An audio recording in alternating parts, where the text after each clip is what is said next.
Hello, happy Tuesday.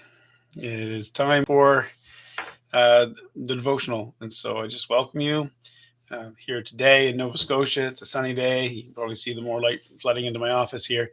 It's a nice sunny day and uh, at the end of February and a little bit of a cold day, but it's a nice sunny day. I hope your Monday was well and that your weekend was well. And now let's just take a moment and just do our devotional together. Proverbs chapter 4, verse 9 today. Chapter 4, verse 9, this verse is in the middle of a sentence with last week's devotion, or on Friday we did devotional. I'm just going to read verse 8 as well, I think, just to give us that full sentence. But we'll focus on verse 9 today.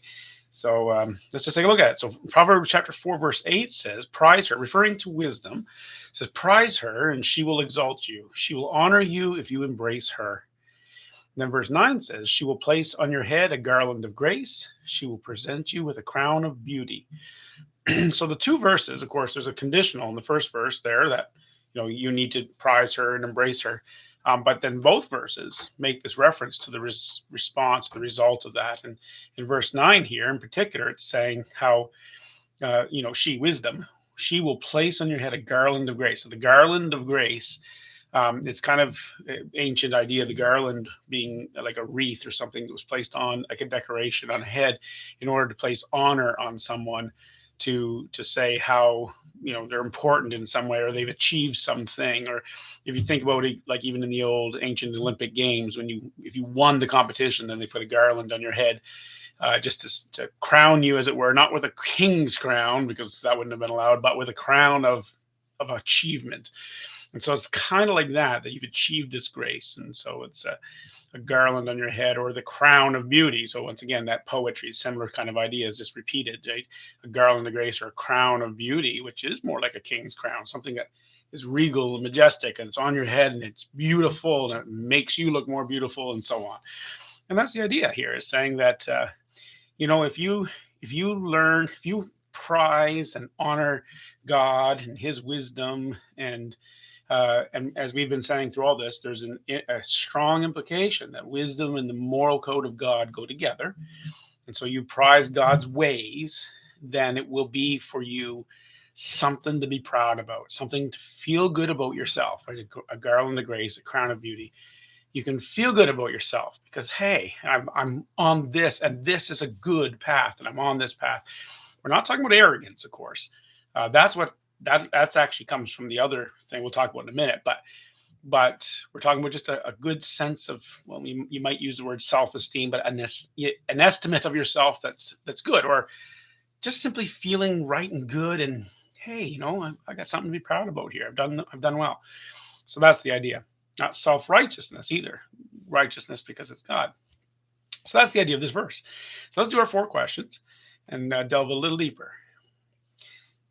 So question number 1, what about the unwise? So someone may say, what about somebody who hasn't achieved the wisdom of God, isn't on that path? They're not a wise person. How will they feel good about themselves? What should we do for that? What should those people do? And I guess my answer, and this devotional today might be a little controversial, but it's what I believe the Bible's teaching us, so I'm going to say it. But a person who's not on the path of wisdom, but is on the path of unwisdom or the fool path, shouldn't feel good about themselves. Like, there's nothing to feel good about in that.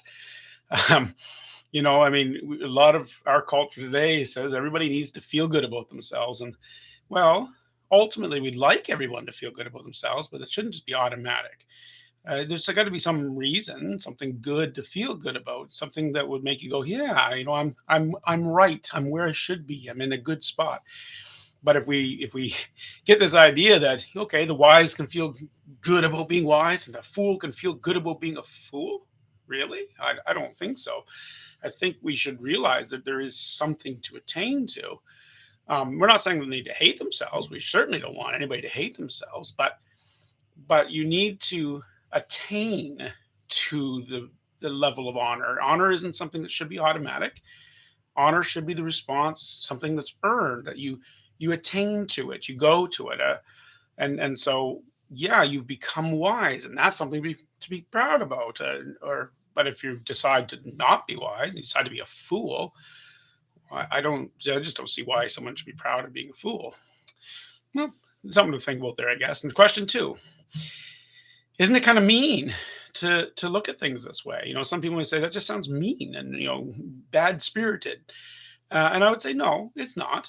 And the reason it's not is because it's not a helpless state, right? A person isn't a fool helplessly so. God has told us, and this is what one of the lessons of Proverbs, one of the big lessons of Proverbs. You can get on to the path of wisdom. Like, remember now, verse chapter 1 said, wisdom is calling in the street to you, come to me.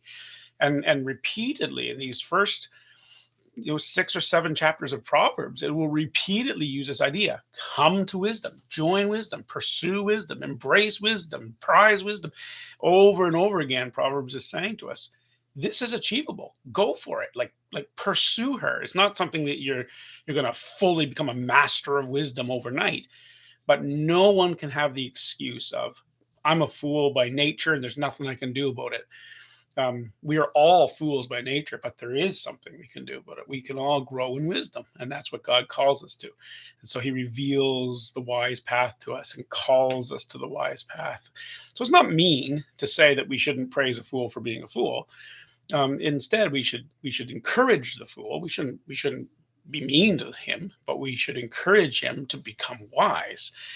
Put up a prize and say, here, pursue this prize. When you achieve it, guess what? Honor and the garland of grace. It's good. Just giving praise to someone who hasn't earned it is actually very destructive to the person.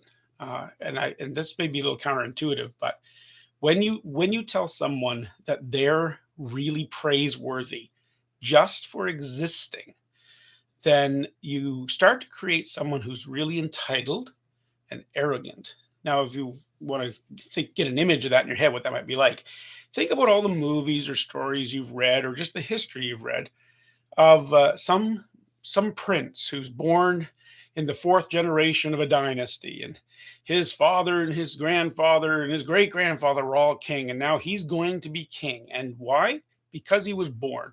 He's going to get a crown on his head simply because he was born. And in our history, we found that those kinds of people tend to get fairly entitled. They lose their empathy for their subjects. They think everyone should praise them. They think God has decided that they're higher than the rest of the human race. And you see where that goes? It's not really very good to give a person the crown of honor that they haven't earned. They need to earn it. And then when you get the crown of honor, it really is something to be proud about. And you can really feel good as, hey, I'm where I should be. I've earned this place. I've come here. To be praised for something you're not worthy of actually eats away at the inside of you. Because somewhere inside of you, you really do know you're not worthy of the praise. And so you'll either try and twist it around that I am worthy just because I'm me, or it'll start to eat away at your person. But to get praised when you've earned it, well, then you can feel good about that. It's like, yeah, I've earned this garland. Question 3. This verse says that she gives the praise. How does that happen? How does wisdom give this garland to us? And I think the idea here is that when we're talking about kind of a natural consequence, in the same way that if you embrace this woman wisdom into your life, and she kind of hugs you back, right? Like, and it's the idea there of just the natural consequence of pursuing wisdom and attaining wisdom is that people will see it, and they will tend, and not everyone will, but there will be a tendency in society for people to see and go, hey, that guy is wise, and there's an honor that comes with that. And hey, that maybe that guy should be on the board, or maybe that guy should be, maybe we should promote that fellow because he's a smart guy, like. And there's just a natural kind of an honor that follows as people observe your wisdom. And it's the same with the moral code. If you think about the moral code, the side of wisdom that God talks about, that moral side, it's the same thing. It's like people will start to notice and go, hey, that's a good guy. You say what you want about Joe, but he's a good man, or whatever. But there's a natural tendency for others to observe. It's like wisdom almost puts this crown on your head for you, and then people will see the crown and go, hey, that's a wise, moral person. I like that person. And I think that's the idea here, is that it's just saying if you pursue this, then there's going to be a result of just, you're going to get honor and you're going to get recognition for being the good, moral person that you are, the smart, wise person that you are. And so that's what that is. People don't naturally do that with a fool, right? With Proverbs, we're going to use that word a lot in these as we go through Proverbs. The fool is the person who isn't, and people don't naturally say, "Oh, what a smart person the fool is," right? They'll naturally go, "Oh, that guy, ugh, he's not very bright. He's not the sharpest tack." And you know how that goes. So, question 4: there can be only one winner, though, right?